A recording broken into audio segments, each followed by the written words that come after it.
Buenas, ¿cómo están? ¿Todos bien? Continuamos conociendo a los candidatos concejales. Cada vez falta menos, nos acercamos a las elecciones y en este camino de tratar de decidir, como quien no, estamos con Norma López. Para nosotros, Normita López. ¿Cómo andas, Normita? Muy bien, gracias por la invitación. Y acepto el Normita, No, porque sí. es cariñoso, Pero absolutamente. todo el mundo te dice Normita. Sí. A mí me dice Marcelito en el medio. Y Es como que no, viste, vos ves quién viene y decís Normita ya como... no, pero Pero es de cariño y bueno, y es como, es un apodo en en realidad. el Así caso que, mío, los que me dicen Marcelito son los viejos de los medios, porque me vieron claro que crecer. sí, Entonces claro. no me molesta porque yo digo, es familia. Es familia, además vos sos, digamos, hablar de tu apellido, vos, tu viejo, es una familia, Es una digamos, en el familia. medio, ¿no? Así que sí, seguramente. Bueno, vos también estuviste en el medio. Sí, claro. ¿Cuánto tiempo estuviste haciendo periodismo? Hoy, no sé, qué sé yo, como 20 Ah, un años. montón. No, sí, porque además arrancamos, digamos, muy inquieta, entonces siempre arrancamos jóvenes, muy jóvenes, ¿no? Estábamos estudiando, hacíamos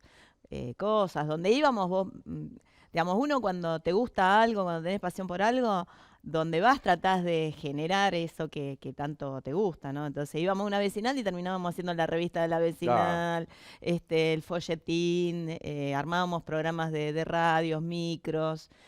Así que sí, fue una muy buena experiencia, que aparte siempre siento esto de estar haciendo algo, ¿no? Siempre en nuestro trabajo, digamos así, cuando tenemos que comunicar algo, también soy medio hincha. Es decir, bueno, a ver qué va a salir, qué no va a salir, me gusta meterme y opinar. Y bueno, uno, digamos, yo siempre digo, de mis oficios que tuve toda la vida, verdulera, periodista, ¿no? Después, lo político es militancia y bueno, pude acceder a cargos, pero digamos, la continuidad o no depende del voto. Contar Entonces, a, eso es. contar a la gente tu historia de verdulera, porque digamos, nosotros conocemos, porque los conocemos, pero está buenísimo eso. Yo me crié en Barrio Godoy y mis viejos eran los verduleros del barrio, a la vuelta de la plaza de Barrio Godoy, por Irurtia entre Fader y Anderson, y era la verdulería Palenque, porque, digamos, no cuando yo no había nacido y la calle Irurtia se llamaba El Palenque. Y bueno, y eran los verduleros de ahí del barrio y trabajaban con instituciones de ahí del barrio y bueno, y gracias a eso, digamos, fuimos, digo, mis viejos nos dieron una educación, a mi hermano y a mí, la posibilidad de estudiar, siempre también con el Estado, ¿no? Porque si no hubiera sido por el Estado, con la educación gratuita no hubiéramos podido acceder. Y bueno, yo trabajé desde muy joven. Y a los 14 años ya estaba en la verdulería, digamos, porque mis viejos necesitaban que le diéramos una mano. Entonces cumplía un turno y bueno, y después seguí laburando en el barrio, qué sé yo, en la fotocopiadora, que era fotocopiadora y quiniela, regalería, era de todo De todo un poco. junto. Después, qué sé yo, promotora, siempre, digamos, eso fue bueno, digamos, mis viejos tenían esto de la dignidad del trabajo, entonces ambos, tanto mi hermano como yo, desde chicos siempre estuvimos haciendo algunas cosas, ¿no? Y bueno, y yo después en la verdulería seguí, tuve un rol ahí de acompañamiento. Así que Y en la parte de periodista, no voy a ir para allá, sino voy al presente. Hay mucha diferencia de lo que vos arrancaste a lo que es hoy el sí, periodismo, ¿no? sí. ¿Cómo lo ves vos hoy? Estando afuera hasta por ahí nomás, porque digamos, el rol del político, estás todo el tiempo con los medios, estás en contacto, pero ¿dónde notás la mayor diferencia? ¿En la calidad, en la cantidad, en la forma? A veces me cuesta hablar de calidad, porque en realidad el compromiso de cada trabajador de los medios es depende de dos cuestiones. Una en lo individual, qué es lo que te gusta hacer, qué no, y cuánto vos ponés en la formación, ¿no? Y en esto de ser crítico, porque digamos, podemos contar buenas noticias de un modo obsecuente o podemos contar buenas noticias de un modo de proactivo con la sociedad. Y lo otro, por eso ese es el lado individual, digamos, de cómo uno está participando en su formación continua. Y lo otro es cuando uno forma parte de proyectos, qué sé yo, vos tenés parte, gestás un programa propio, una revista, una producción de algo, entonces formás parte de un equipo que es no solamente de trabajo, sino que tiene un proyecto y en ese sentido tenés otros estímulos.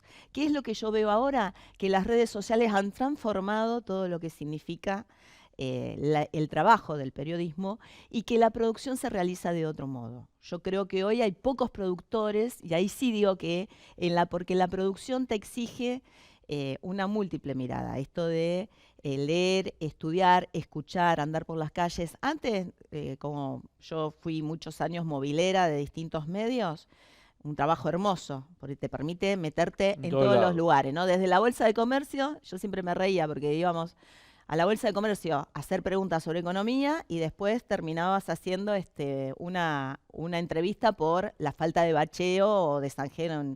O sea, abarcabas todo. Entonces tenías que tener un ritmo muy importante y es muy lindo ese trabajo. Pero creo que la producción, hoy por hoy, hay pocos productores que uno pueda decir es por acá, porque los productores y las productoras tienen que tener una cabeza pensando en distintas líneas de acción, ¿no? Cómo surgir, de cómo instalar de un hecho una noticia. Entonces creo que eso, un olfato. El olfato también, digamos, es algo que tiene que ver con el instinto, con esto de la pasión por la profesión, pero además, digamos, tiene que tener un método, ¿no? Esto de estar pensando permanentemente para poder posibilitar eso. Y hay grandes productores en nuestra ciudad, pero creo que eso escasea. Y además esto de la multiplicidad de trabajo. Yo cuando estuve trabajando en Buenos Aires un tiempito, me di cuenta de lo valiosos que somos los comunicadores de Rosario. Porque en Buenos Aires vos tenías que el que ilumina. El sonidista es sonidista. El que hace la escenografía hace la escenografía. El productor es quien hace la producción es productor o productora. Y quien conduce un programa es conductor o conductora, ¿no? Entonces, acá no, acá hacíamos todo un poco de todo. Si te producías las notas, salías a la calle, estudiabas, hacías consultas, o sea, es una versatilidad que se dio mucho en Rosario. Seguro que en otras localidades del país también, digamos, sí. ¿No? Sino que, bueno, digamos, esto de la dinámica que tiene Buenos Aires, tanto ciudad como provincia, pero sobre todo ciudad, que tiene esto de lo más específico de los oficios que hacen a la comunicación. Entonces, siempre valoré eso, ¿no? Del trabajador de la comunicación de acá de Rosario, que era una persona muy formada y muy activa, con mucha rapidez. Sí, hacemos de todo un poco. Exactamente. Che, Norma, metiéndonos un poco en el mundo político, claro, el mundo político, elecciones, se vienen las de concejal. No podemos evitar más que nada, aparte ustedes son del mismo espacio político que Cristina, ¿cómo pensás que va a influir la cuestión de la sentencia, la convocatoria masiva que tuvo en la ciudad de Buenos Aires y en el interior del país? ¿Pensás que eso se va a ver reflejado en los votos para ustedes y para aquellos que son del espacio político del peronismo o no va a influir? ¿Cómo lo ves? Puede ser que influya. También, digamos, es una elección local y los concejales y las concejalas también se eligen por otras cuestiones, ¿no? Es una mirada más local, menos, digamos, quizás de proyecto nacional. Yo creo que de todos modos puede influir. ¿Por qué puede influir? Porque siempre, digamos, hay un grupo, una parte de la población que le interesa que sus concejales y sus concejalas, más allá de tener una mirada sobre los servicios de la ciudad, sobre la cuestión territorial, la urbanización, también tengan una mirada de defensa de los derechos. Y en ese sentido me parece que, sobre todo en el peronismo, que nosotros como peronistas estábamos alicaídos, estábamos, digamos, después de la elección de Milei, sufrimos una gran dispersión y que es responsabilidad de cada uno de nosotros, ¿no? Y nosotras, en el sentido de que teníamos que hacer más acciones, más y mejor peronismo y más acciones de unidad. Entendiendo que la unidad no tiene que ser un amontonamiento, porque ya lo probamos a eso y nos sirvió. Entonces ahora, digamos, una unidad, y esa unidad tiene que ver con lo que se considera, digamos, lo que nosotros siempre consideramos como movimiento nacional y popular, ¿no? La afinidad con distintos sectores, que no necesariamente tengamos que pensar igual, por eso se habla de unidad y no de amontonamiento, y además con volver a recuperar esto de las representaciones. Hoy nuestro país, porque podemos hablar en ese sentido de la política, y en algún otro momento lo hemos hablado con vos, Marcelo, el tema de la crisis de representación que hay, ¿no? Entonces, cuando uno se aleja, cuando los movimientos políticos se alejan de los sectores que han representado, ahí hay un pacto que se rompe, ¿no? Entonces, hay que volver a recuperar esas representaciones, a volver a releer lo que significan nuestras bases históricas del peronismo en unidad por la justicia social y sobre todo teniendo en cuenta cuál tiene que ser el rol del Estado, que tiene que ser el rol de generar políticas activas para los trabajadores y trabajadoras, ¿no? Más allá de si sos independiente, si sos registrado, si estás totalmente irregular, pero las condiciones hay que discutirlas, pero hay que primero generar trabajo. Un poco esa unidad que vos te referís, me imagino que es lo que vos has hecho con Juan Monteverde, digamos, ¿no? Sí. Vos estabas en un espacio, renunciaste y te fuiste con Juan. ¿Sentís esa unidad? ¿Es un poco ese criterio el que ustedes están aspirando y mostrando o poniendo por delante? Sí, nosotros constituimos una organización política, una agrupación que se llama Comunidad y que está dentro del peronismo, y en ese sentido avanzamos en un criterio que es este que vos decís. ¿Por qué elegimos la alianza con Ciudad Futura, con Movimiento Evita, con Unidad Popular? Son otros partidos políticos, Patria Grande y un sinnúmero de organizaciones que tienen que ver, que no son partidos políticos, pero que tienen que ver con la construcción social, comunitaria, centros comunitarios, centros culturales, porque hoy por hoy no alcanza nada más que con un partido político para construir nuevas mayorías. Yo creo que la crisis de representatividad es tan profunda que necesitamos, en esto de volver a representar los ideales históricos, las miradas históricas y las propuestas, necesitamos, digamos, unir fuerzas en espacios que somos similares, pero que tenemos diferencias no solamente de criterios y de prácticas políticas, sino, digamos, también de evaluación de la realidad a partir de una formación, ¿no? Y en ese sentido, sí, por eso, digamos, hemos avanzado en esta unidad, que no está cerrada, que nosotros necesitamos de alianzas más profundas, más grandes, porque otros espacios políticos que no provienen del peronismo han constituido alianzas y que efectivamente han logrado esa unidad de acción que no pensaban igual, pero que tienen objetivos comunes. Bueno, es hora de que el peronismo comience también con esta tarea de recuperación y de reconstrucción en alianza con otros espacios que tenemos cuestiones en común, ¿no? El respeto al trabajador y la trabajadora, el respeto al pensamiento crítico, porque nosotros hoy tenemos un problema con eso, ¿no? Cuando hay alguien que no piensa diferente, se lo hostiga. Entonces, volver a recuperar ese es un problema, y también, y no solamente para el peronismo, sino en general en la política, la autocrítica. Yo al político no lo veo nunca con la autocrítica. Te lo dicen, sí, hemos hecho autocrítica, pero uno que los ve, y yo decís, me estás mintiendo. Es como que yo tengo la sensación de que nunca dicen, che, acá voy a ser grosero, acá la cagamos.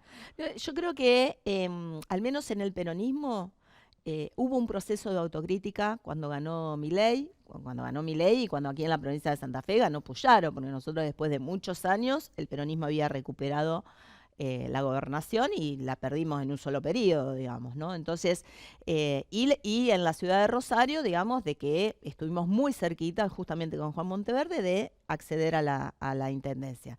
Yo creo que hubo un proceso de autocrítica, quizás oculto, sin que sea tan visible, y también estoy convencida de que esa autocrítica que hicimos se empieza ahora a ser más visible en estas posibilidades de alianzas y en estos posicionamientos que son nuevos posicionamientos, ¿no? Quizás lo que sí cuesta, las prácticas políticas no se cambian de un día para el otro. Obvio. Ojalá uno pueda decir obvio. ahora, pero bueno, también hacer esto de un trabajo muy individual y muy colectivo, porque son siempre de la mano, ¿no? Las dirigencias nunca son individuales, pero sí hay un trabajo, digamos, que hay que hacer para reflexionar acerca de cuáles son esas prácticas que hoy por hoy la gente no quiere más. Hoy la sociedad ve a alguien que baja línea y dice, es por acá, sin consultarlo, y realmente creo que no responde. Y está muy bien, porque si hay alguna cosa que la democracia necesita fortalecer es la participación. Nosotros tenemos que dejar de ser una democracia delegativa para tener una democracia más participativa, porque si no, el pueblo, ¿dónde está la opinión del pueblo? Tomás medidas sin consultar. Pero qué contradicción también, ¿no es cierto? Porque la opinión del pueblo en las últimas elecciones fue el 50% de la gente. Como que la gente tampoco quiere opinar. Sí, y vos sabés que en eso, mira, me gusta esta mirada que proponés, porque nosotros además en la ciudad de Rosario tuvimos que en las seccionales más céntricas votaron el 60 y piquito. Y en las seccionales por fuera del centro, zona norte, zona sur, zona oeste, suroeste, todas las seccionales votaron mucha menos gente.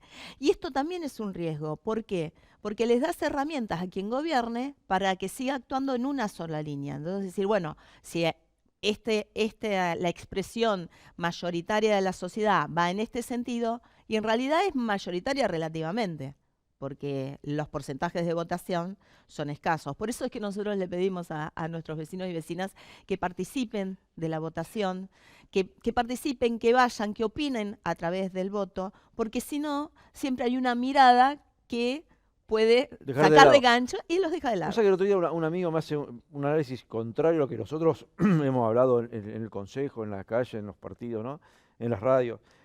Todos decimos, che, la gente no quiere ir a votar. Y uno me dice, no, puede ser distinto el análisis. Dice, como ya sabe que la democracia está y funciona sola, no necesita del voto de él. Entonces se relaja y no va. O sea, como puede ser. Por la positiva, ¿no? En vez de por la negativa, por la positiva, no lo había pensado de esa manera, también puede ser una posibilidad. Sí, también siempre, digamos, también la gente tiene, hay un porcentaje menor de votación en las primarias, Siempre. porque toma que es como una elección interna, y me parece que ahí va más este análisis que compartía tu amigo, y que después en la general es como que se juegan otras cosas, ¿no? ¿Se puede hacer una campaña política sin la crítica al oficialismo, sea municipal, provincial o nacional? Porque, digamos, vamos a hablar de la de entrecasa.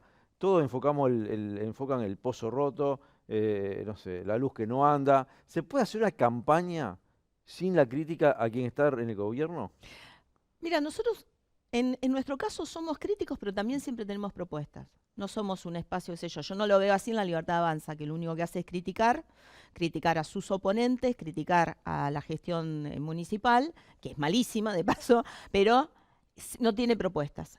Nosotros tenemos propuestas. Es difícil no criticar porque la situación también de la ciudad de Rosario es porque hace 40 años que gobierna un frente político que se llama distinto, que ha tenido en cabeza de dirigentes del socialismo, ahora del radicalismo, pero que no se han resuelto problemas históricos en la ciudad y que no se los puede tirar ni a la provincia ni a la nación, porque la recolección de residuos, la higiene urbana de la ciudad es del municipio, la iluminación es del municipio, el zanjeo es del municipio. Entonces hay cosas que no se pueden decir, decir siempre que la crítica la tiene el otro gobierno, ya sea el de la provincia o el de la nación, porque hay cosas que son de la espalda del intendente o la intendenta y que para eso la gente los vota. Entonces no está mal que critiquemos, para mí no está mal que critiquemos, pero está muy bien que nosotros tengamos una propuesta, ¿no? Por eso nosotros ahora con Juan Monteverde, en la lista Más para Santa Fe, que encabeza Juan en esta propuesta a concejales y concejalas,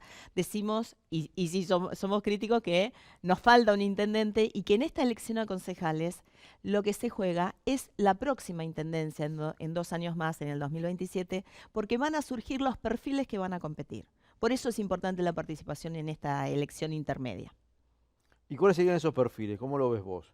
Yo creo que hoy por hoy, digamos, el perfil es un perfil que representa un municipio que tiene que ser dinámico, que tiene que ser un municipio que defienda realmente al rosarino y la rosarina, que gestione servicios más allá de que si les corresponden o no, porque digamos, el agua es un servicio que brinda la provincia. Ahora, la ciudad más importante es Rosario y tenemos un montón de lugares donde tenemos históricos problemas de agua y que nunca llegan y que las soluciones que se han hecho son parciales, pero al mismo tiempo hay aumentos del servicio que son tarifazos.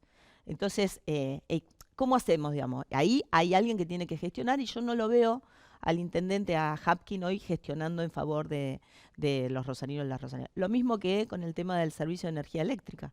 No puede ser que nosotros tengamos la calidad de una tarifa carísima, porque la verdad que es carísima, y que no podamos, digamos, tener una propuesta, digamos, donde la empresa provincial de la energía brinde otras características del servicio.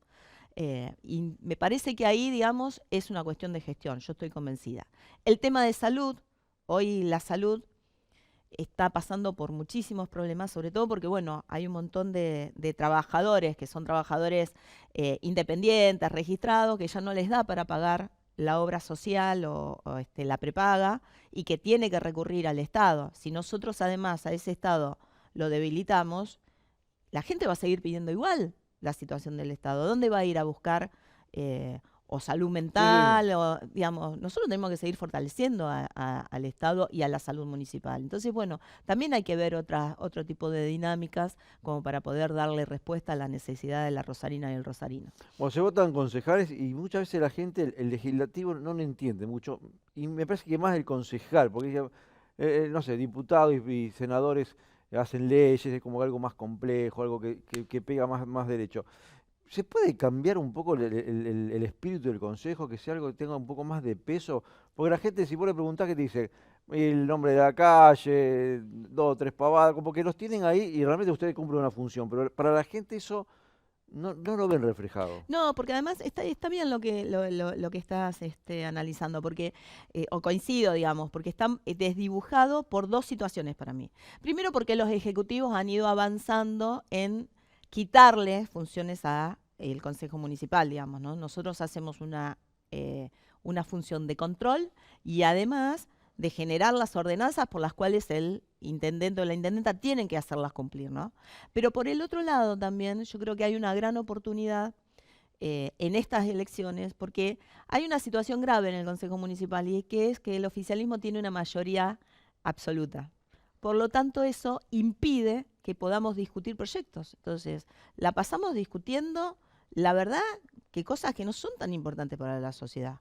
Y hay un montón de proyectos de todos los concejales, de todas las bancadas, que son proyectos que dinamizarían, apoyan al ciudadano, y la verdad que con esto de no tener una voz que sea diferente a la de Hapkin, se trata de neutralizar. Y ahí corremos riesgo, porque termina siendo un gobierno totalmente autoritario Bueno, el de Pablo. eso seguramente es muy posible que cambie ahora Este, el peso nosotros por eso decimos que si la la gente Libertad Avanza va a vota, ser una elección interesante. nosotros, la Libertad Avanza, va a haber distintos juegos, ya no van a tener esta mayoría automática, pero por el otro lado Hapkin, digamos, aparece en escena como una persona progresista, pero la verdad que ahora se reniega de todo lo que significan los controles y la multiplicidad de voces. Por lo tanto, es un espacio hoy bastante autoritario. Y si nosotros logramos incorporar más voces al Consejo Municipal, esta mayoría absoluta se va a terminar. Y además estamos en una instancia de debate con lo que es la reforma de la Constitución. Si nosotros generamos una autonomía que no tiene que ser aumentar tasas o tener más impuestos, porque digamos ya las familias rosarinas pagan muchos tributos. Nosotros necesitamos una reforma fiscal seria en la provincia, porque la verdad que hay muchísimos tributos y algunos que son injustificados. Y son injustificados y son injustos, porque se termina tributando, digamos, del mismo modo el que gana 2 pesos o el que gana 100 pesos. Entonces, creo que es una buena oportunidad para analizar cuáles son esas características y además cuál es el rol real hoy por hoy del Consejo Municipal. Y hay otra cosa más que te quiero decir en cuanto a los roles de los concejales y concejalas. Yo no represento nada más que una funcionaria pública que va a hacer lo posible para que el barrio esté mejor, sino que represento también ideales. Entonces, en las representaciones uno tiene que ser lo más genuino posible. Y yo veo muchos saltimbanqui. Los saltimbanqui, hoy por hoy, están siendo castigados también por la sociedad porque terminan no dándole respuesta, sea por el bache o sea por lo que representaba ideológica o políticamente. Te tengo que preguntar. ¿Quiénes serían los saltimbanqui? No quiero hacer nombres propios, pero la misma gestión municipal. La misma gestión municipal arrancó de un modo defendiendo al ciudadano. Digo, cuando estaba el peronismo en la nación, el intendente Pablo Hapkin, que ya lleva 6 años de mandato, golpeaba puertas, pateaba escritorios para pedir más recursos. Asumió Milei y yo no lo escucho defender a la ciudad de Rosario. Lo escucho callado, re suavecito. Digo, no escucho más que necesita subsidios para el transporte, que los necesitamos. No escucho más reclamar por la coparticipación, que la necesitamos, porque es plata de los rosarinos en Rosarinas. Porque no es que Milei hizo un recorte y el ajuste es que no se sigan pagando impuestos. Milei lo que hizo es un ajuste en la prestación de los servicios, en la garantía de derechos, pero se queda con la plata que pagamos en la provincia de Santa Fe y la utiliza en Cava, que es su fortaleza. Entonces hay que ser muy claro con esto. Y cuando uno quiere estar a media agua, y la embarra. Normita, millones de gracias por venir. Bueno, suerte para el 29. Saludos a Juan y bueno, sabés que estamos siempre a disposición. Muchísimas gracias, igualmente. Gracias. Bueno, muchas gracias a ustedes por acompañarnos. Vamos a seguir conociendo a los candidatos a concejales. Esperemos que nos acompañen. Muchas gracias.